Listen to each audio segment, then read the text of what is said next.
হবে তাও জানি না। বিশ্বদেব একটা কথাই বলেছিলেন, প্রভু তোমার চরণে আজকে শেষ আহুতি দিলাম, মানে মন দিয়ে দিলাম। সুখদেব প্রভু যখন পরীক্ষিত মহারাজকে যখন ভাগবত কথা আস্বাদন করাচ্ছিলেন, সুখদেব প্রভু একটা কথাই বলেছিলেন, পরীক্ষিত মন গোবিন্দকেই দিয়ে দাও।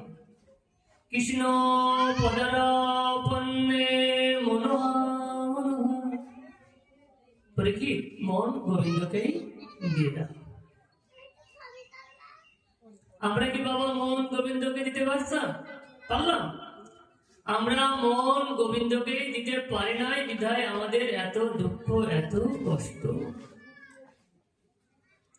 কষ্ট কিসের আমাদের? শুধু বিষয় বাসনার ভিতরে আমরা পড়ে আছি বলে আমাদের দুঃখ কষ্ট, তাই তো?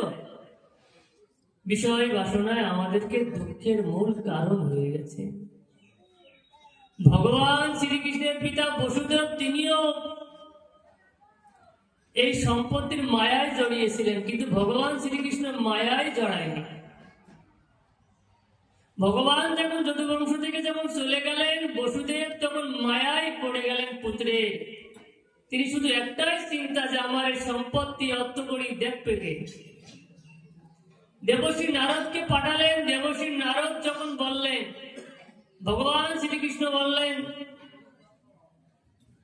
দেবশ্রী যাও আমার বাবাকে যে বোঝাও, তিনি এখনো বিষয় বাসনার ভিতরে ডুবে আছে।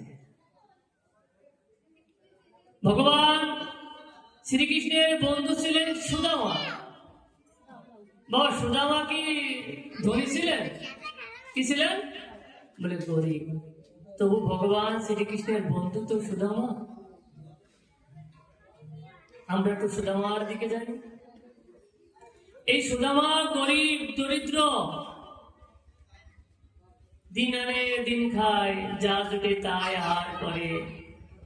যেদিন জোটে না সেদিন ভগবানকে বলে, ভগবান আজকে উপবাস থাকবো, আজকে একাদশী ব্রত পালন করব। কেন? একাদশী ব্রত পালন করলে তোমার কথা তো সর্বদাই বলতে পারবো। সুদামার স্ত্রীর নাম সুশীলা। এই সুশীলা সুদামাকে বলছে, আপনি ভগবানের কাছে যাবেন না? ভগবানকে মুখ দর্শন করবেন না? সুদামা বললেন, ও কবে দেখেছি, সেই ছোট্টবেলায় দেখেছি, কিন্তু আমার খুব ইচ্ছে, কিন্তু খালি হাতে যাবো না আমার বন্ধুর কাছে। আজ সুশীলায় ভিক্ষা করতে বেরোলেন।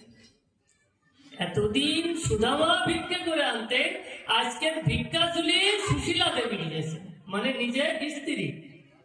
এই ভিক্ষা করে দৌড়ে দৌড়ে যায়, যে দৌড়ে যায় ফিরিয়ে দেয়, ভিক্ষা দেয় না। পরে দৌড়ে গেছে, একটি কন্যা যখন বলছে, মা ভিখারি এসেছে।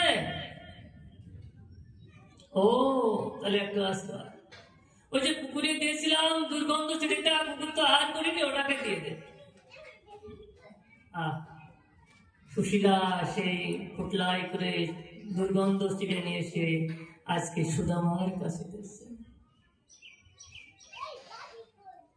বলে, ভিক্ষা করে আমি এই পেয়েছি, এগুলোই পেয়েছি, এইগুলো নিয়ে আপনি ভগবানের কাছে যান।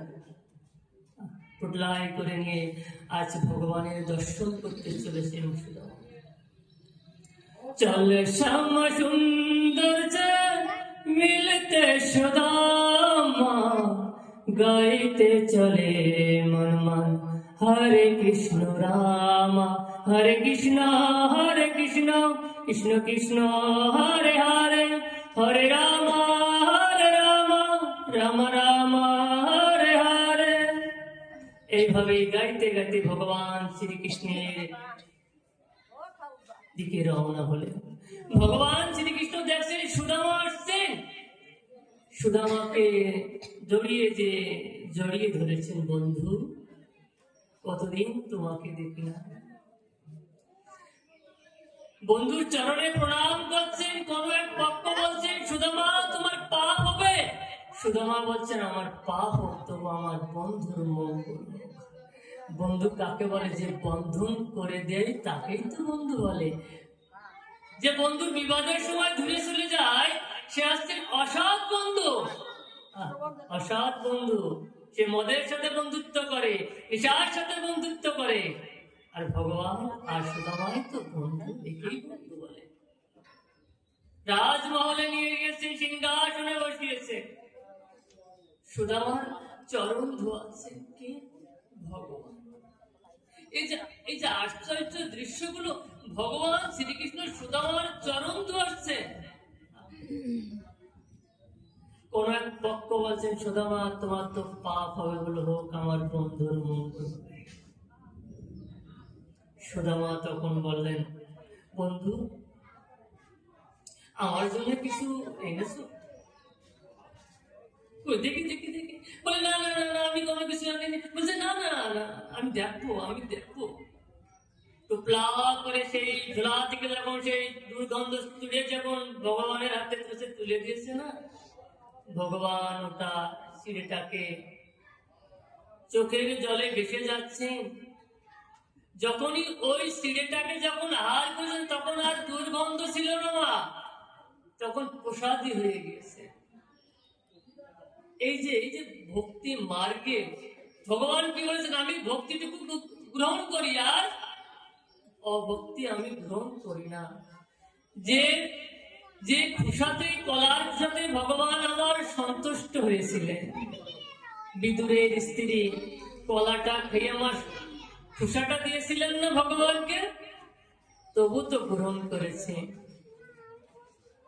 কিন্তু ভক্তি দিলেই ভগবান গ্রহণ করে, অভক্তিতে কখনো গ্রহণ করে না।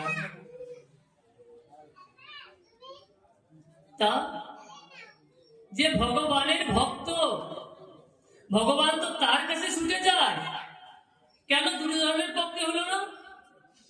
দেব ভগবান বললেন যে আমার চাই আমি তাকে চাই। দেবশ্রী নারদ বললেন প্রভু যে আপনার চাই আপনি তারে চান, তাহলে আপনি দুর্যোধন আপনাকে চেয়েছিল, কিন্তু আপনি কেন দুর্যোধনে হলেন? কেন আপনি অর্জুনের পক্ষে হলেন? কেন অর্জুন আর দুর্যোধন এরা তো কাকা তো জ্যাঠা তো ভাই, কিন্তু দুর্যোধন কি ছিলেন? অহংকার ছিলেন। আর অর্জুনই কি ছিলেন? ভক্তি মার্গে ছিলেন। ভগবান শ্রীকৃষ্ণ আমাদের কাছে শুধু মন চায়, আমাদের কাছে শুধু ভক্তি চায়, ঐশ্বর্য কিছু চাই। তাই সুদামাকেও ঐশ্বর্য দিতে চাইলেন, ধন সম্পদ দিতে চাইলেন। তা সুদামা বলেছিলেন প্রভু আমি ধন সম্পদ পেয়ে তো আমি তোমাকেই ভুলে যাব। আমরা যখন অভাবে পড়ি মা তখন ভগবানকে ডাকি, যখন কোনো অভাব অনটন দুঃখ দুর্দশা আসে তখনই ভগবানকে ডাকি।